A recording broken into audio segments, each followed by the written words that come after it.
Well, hello. I'd like to welcome you to my first impressions of a Welsh pen. Now, I know what you're thinking. Probably the same thing I did when I saw it was a Welsh pen. Hey, a pen from Wales! And yes, I've wanted to have a pen from various countries in Europe, and Wales is just like, whoa, that's cool! So I got it here. It's attractive too, as you can see. But got it here, and no, it's not from Wales. It's from Providence, Rhode Island. The company is called Welsh. I'm guessing it's a family name. I haven't really done any research on it yet, but that was a little bit of a letdown. I had to do a bit of cleaning on this pen. I had to put a new sack in it, flush a lot of ink out of the nib, and got it generally writing again. Now, of course, anytime you see a first impression of a vintage pen on here, except once recently by accident, know that it has been flushed out and handled a lot more than any of my new pens would have been. So let's dive into it and take a look at how it writes. All right, so the Welsh pen is a very attractive finish, I have to say. As far as branding, not finding a lot. I found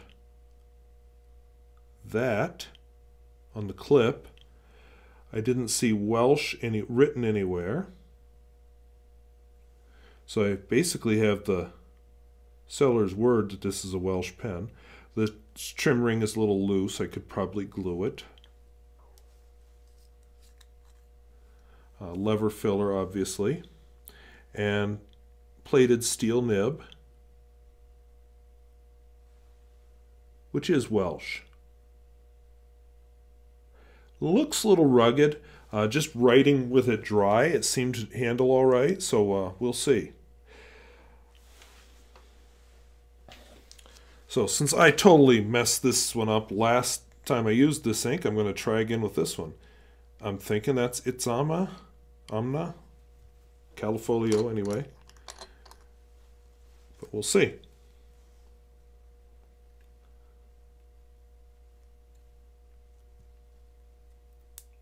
I cut my fingernails a little too short.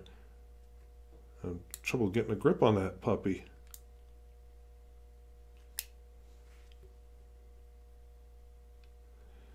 We'll see how 2 pumps does.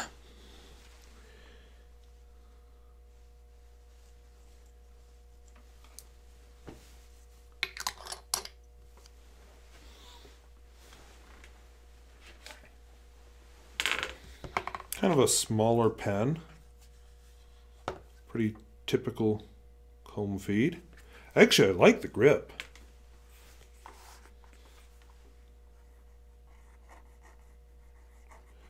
Welsh also made the Welsh Sharp pens. I have a Welsh Sharp glass pen that I don't think I've done a review on it as of this recording, but I have actually used it in pens in use a few times. So this is Califolio. Itsama.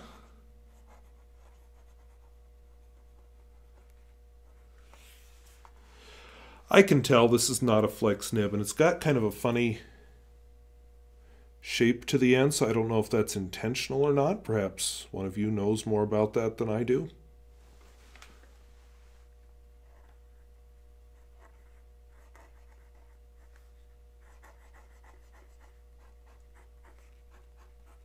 Yeah, no flex. Not even a whole lot of line variation.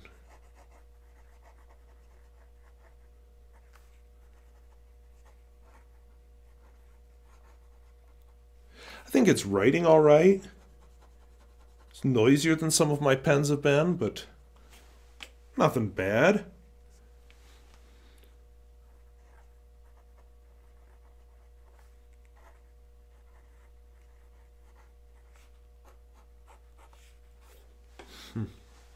Didn't smear much.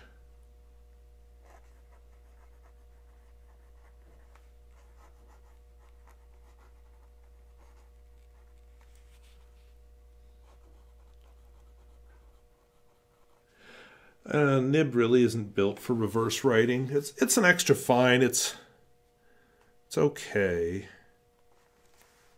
Nothing to write home about.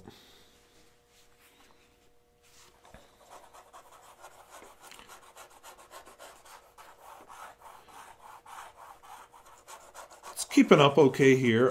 You can probably hear the noise it's making though.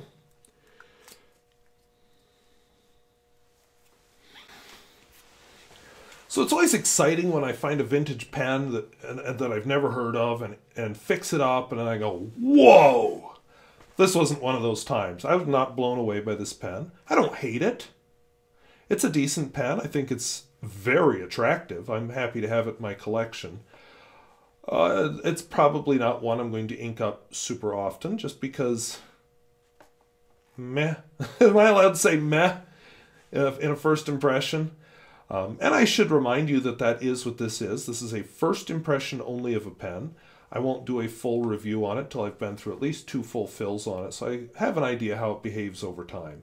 And one of my first impressions I did cracked. And apparently the brand in general had a cracking issue, so nice to know. So keep that in mind with a first impression. So thank you for watching.